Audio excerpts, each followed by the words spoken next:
Brought to you by Hallow, the world's #1 prayer app. What's up, Rachel? How we doing? Hi, John. Thanks for taking my call. Of course. What's up? Well, I'm really nervous. I just want to say I'm really excited to be talking to you. Well, I'm excited to be talking to you. Yeah, I mean, out of everyone on like the Ramsey network, like I wanted to talk to you in particular because I just really like your show. So Well, I thank appreciate you so that. much. Thank you so much. What's up? Well, I am just ready to pack up my bags and move away. So there's a lot of things that have been going on in my life in the past few years, and I've just been trying to figure it out. I really need an outside opinion. All right, jump in. I don't. Cannonball all the way in. Just cannonball. What's been going on? So a few years ago, honestly, it's right when COVID started happening, because that's when things kind of started to spiral out of control. I was in my first year of college. I was just figuring everything out. I dropped out of college right at the beginning, or not in the beginning. I sort of toward the middle of my second semester of college. Dropped out. Everyone else seemed to stay in college and, just work through it, but I just couldn't do it. Okay. COVID was just a little bit too hard for me. Okay. I didn't have the strength to. It's all good. But, Keep going. So you dropped out of college. I worked a part-time job for a year. I realized I was a loser. I went back to finish online school, accelerated so I could graduate it on time. In that time, I got a boyfriend who lived in Kentucky, and we moved to Florida together in October of 2021. And I worked at Disney World. I finished school. So now we're back here in good old Pennsylvania. And now I just seem to not know what I'm doing. I have this boyfriend. I live in this apartment. I make a salary. I lost all my friends. And I seem to just hate this area now. And I want to go away. I don't think that's true. Yeah. Yeah. Mm-hmm. I really have so much tied to this area of things that have happened here, and I've not really loved the people. The people are just ruder up north, honestly. After living in Florida and visiting Kentucky a bunch of times, I'm just y'all are so much nicer down in the South. So yeah, but it's because everybody's carrying guns, so you kind of have to be. But here's the thing. You're right. There's geographical differences, and everybody's different. I've got friends who love the brashness and the just say it of Pennsylvania and New York. And I've got people who love the, oh, well, isn't that sweet of, East Tennessee. Everybody's all over the place. That's all good. You don't like you. Why? I don't know. I see people. Hold on, stop. Who cares about other people? I don't care about other people. I don't care about social media. I don't care what you're seeing. But you've developed this story about yourself. Why? Because I haven't figured it out yet. I haven't either. My God, I'm in my mid-40s and I'm a YouTuber now.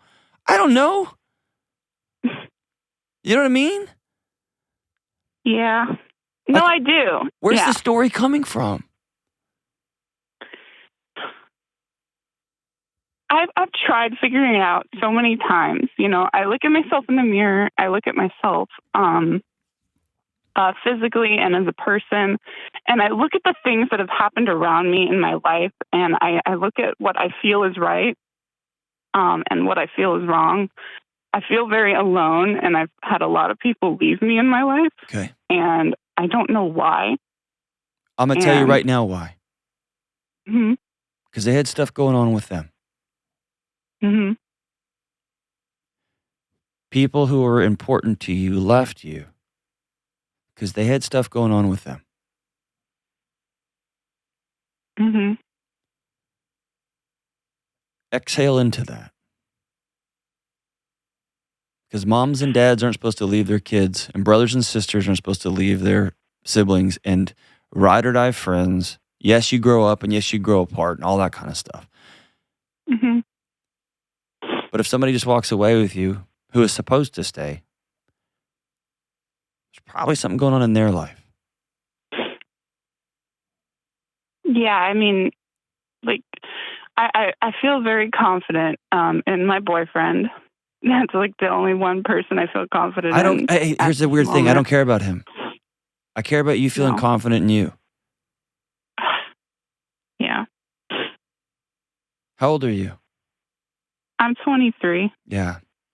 This is the sucky season when your friends from high school and a couple of friends from college, when they go get oogie relationships or they get that job across the country, or you find out like, oh, you think that's cool? You're a wine bar person? Oh, geez.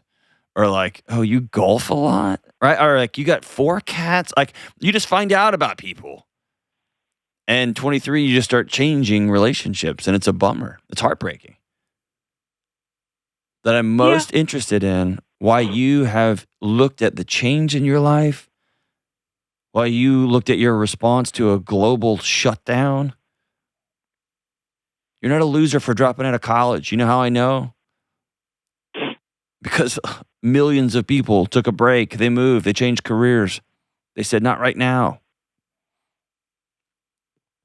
Yeah. But like when life drops a brick in your arms, you just keep taking that brick instead of carrying it for a bit. Pandemics are hard. Dropping out of college is hard. Having a plan is hard. Moving across the country is hard. Moving back to your hometown, is even more hard, right? All those things are hard, but you're choosing to take those bricks and put them in a backpack and collect them and keep them as though it's a reflection of you. Right. What do you want? What do you want to do? No, I'm going to rephrase that question. It's too loaded. Who do you want to be, Rachel?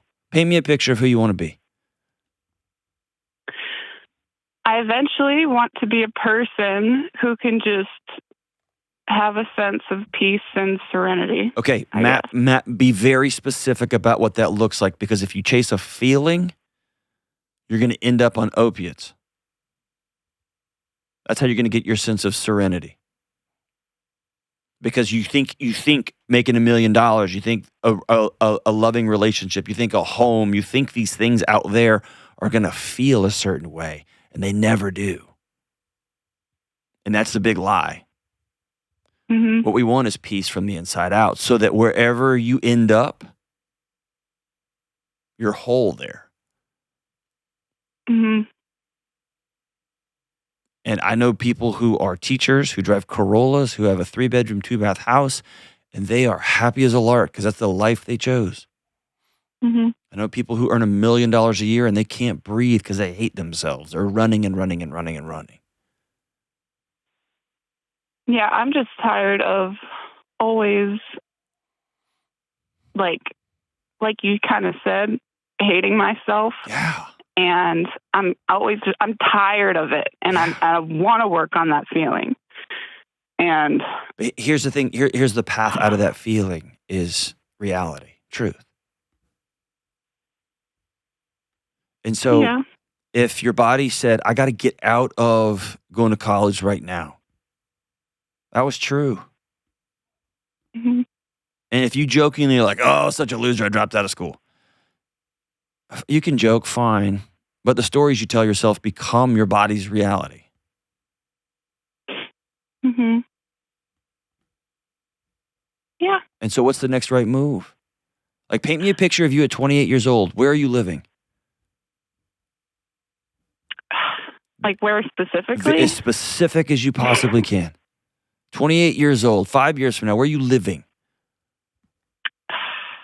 Just from your gut. Don't stop being so rational. Just throw it out there. Where are you living? Probably in the middle of Colorado. Okay, you're in Colorado. Are you in a house, a condo, or in a van? I'm in a house. Okay, how big is your house? Like max 3 bedrooms. Awesome. So in the middle of Colorado, a 3-bedroom house is about $8 million, right? I mean, I'm just making it up. Okay, but look, are you with this guy or not? 100%. Has he finally gotten around to marrying you? No. Well, that's dumb. But okay. Well, we can talk about it. Well, but you should. You know, you lived multiple states. It's time. Okay. Do you have any kids? No. Okay. Here's the deal. What are you doing for a living? What's your job? That's another thing right now. I work at an ice cream shop. Okay, but you keep taking part-time jobs and ice cream shop jobs. And then you beat yourself up for taking those jobs. Either make peace with that, you love it, or take steps towards another thing. Yeah, that's another part of the problem. Like I'm stuck. I'm working there full time, and they actually just gave me a decent raise. What's a decent raise? So now I make $66 a year. Okay. Which was up from $55. You make $66,000 a year at an ice cream shop? Yeah, bro. Half my team's about to leave. I run the whole thing. Half my team is just. I run the whole thing. Yeah. Okay. So here's the deal. Here's the thing. The great Irvin Yalom, he's the father of existential psychology, him and Rollo May. Like, so he always said this, and I loved what he said because it's been a gift to me, this one sentence. Everything is data. Mm.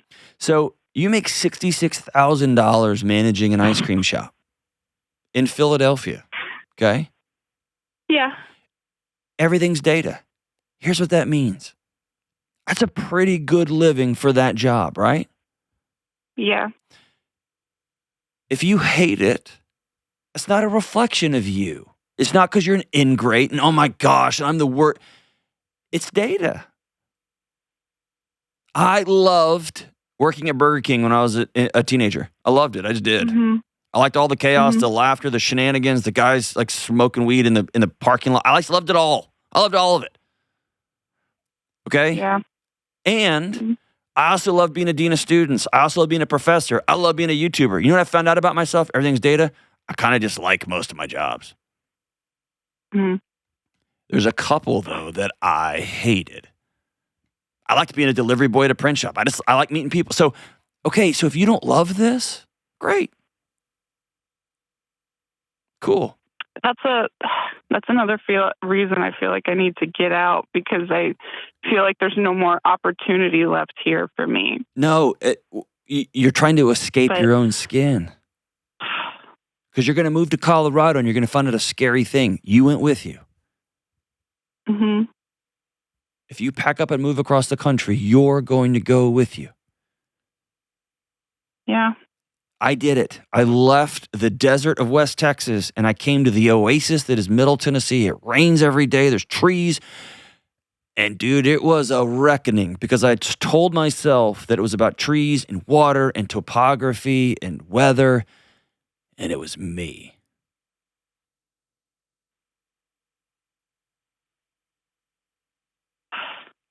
Yeah. I had to deal with me because I moved with me to Middle Tennessee. I was the guy married to my wife in a marriage that was hanging on by a piece of dental floss.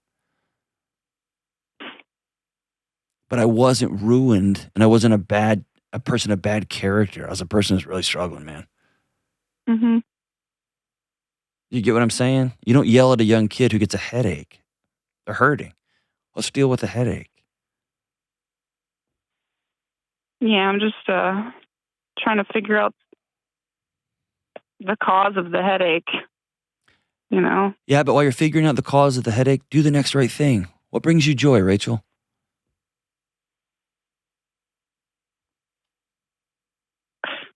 That I also don't really know. Okay. I still want to figure it out. If you don't have a few things that bring you joy right off the top of your head, I want you to go sit down with a counselor today. Will you make that call today? Yes. Because here's what that tells me. It tells me that you have a pair of glasses on how you're viewing the world, and unfortunately, those glasses have gotten dirty, or the glasses have or need a different prescription, and it's coloring how you see the world. I felt like I used to, but it just is going away, especially as I get older. That's it. When you go talk to somebody, it could be any number of things. Mm-hmm.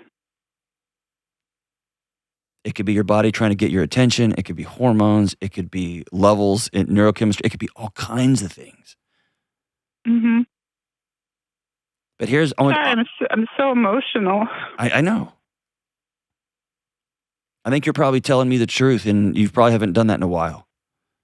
Not because you're lying, but because you don't think you're even worth having this hard conversation with. You think you should just be grateful for everything, and I should just be, and I should just be, and all these shoulds are burying you. Can I tell you what I see?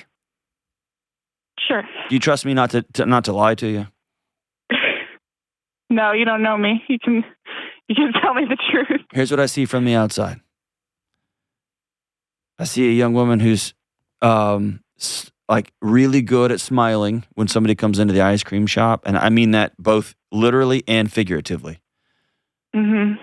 You're good at smiling and putting on a brave face for people, and growing up was hard for you. True or false? Yeah. Yeah. And you set out to prove people wrong, and a global pandemic enveloped us all, and your body said, nah, I'm not doing that. And you thought it was because you're a bad person, but your body's been through enough over the first 18, 19 years of your life. And then you did a brave thing. You met some dumb boy, and you moved across the country, and then y'all moved again. And you finally are allowing yourself to believe you're worth being loved, and it feels like an electric fence because it feels so right, and it burns because you're scared to death. That doesn't mean you're broken. That means your body's like, whoa, we know what love feels like. It hurts. And you're like, yeah, I know, but I trust this guy. And then you got another job, and another job, and you got another job. And then the owner of this ice cream shop says, I trust you with everything I have. And so here's what all this meta story tells me. You're real, real tough. And you're not scared of taking risks. And you're good at running a small business because the owner trusts you. And you're great with strangers. Like, you have so many skills. Like, you see what I'm saying? I'm looking at this very rich 23-year-old. Yeah. Not rich financially, let's be honest, Yeah. but rich personally. And the person who doesn't see it, even your knuckleheaded Kentucky boyfriend sees it. You don't see it. And that's okay. But I want you to go sit down with somebody where you can be honest about what happened to you when you were a kid. And you can let 9-year-old you and 14-year-old you stop fighting. And 23-year-old you can finally exhale. And that's just wiping those glasses clean or getting a whole new set of glasses so you can see the world for as beautiful as it is, despite the ugliness that's happened to you. And then you can decide, where do I want to go make my life? Mm-hmm. Do you get what I'm saying? Yeah. Yeah. No, you're right. And that, my sister, 100% right. Listen, that, my sister, is peace. And so here's the homework assignment. You have two. Number one, you're going to call a counselor in your local area before the day's over. You're going to call a counselor before the day's over and say, I'm ready to get well. And I got some hard stuff I got to say out loud. The second thing is, I want you to write a love letter to 28-year-old you 5 years from now and tell her about the work you're about to start doing. You're not going to stop carrying family secrets, and you're going to stop carrying tragedy that happened to you and burying it. And you are going to write 28-year-old you a love letter about who you are starting to become today. So that in 5 years, that woman in Colorado will walk outside in one of the most beautiful places on planet Earth and laugh in the snow, laugh in the heat, laugh on your hike. I don't know what you're doing there, but you're loving your life. You write her a love letter. And then tonight over dinner, you're going to tell that knuckleheaded boy it's time to marry you because you're worth being married to. I'm super grateful for the call, Rachel. I can't wait to see who you become. And if you want to be a gangster, write that letter to you, send it into Kelly, and I'll read it because I think that letter would help millions of people stuck right where you're stuck. We're all with you, Rachel. And I cannot wait to see what amazing move you make next. Download the Hallow app today and get 3 free months at hallow.com/Delony.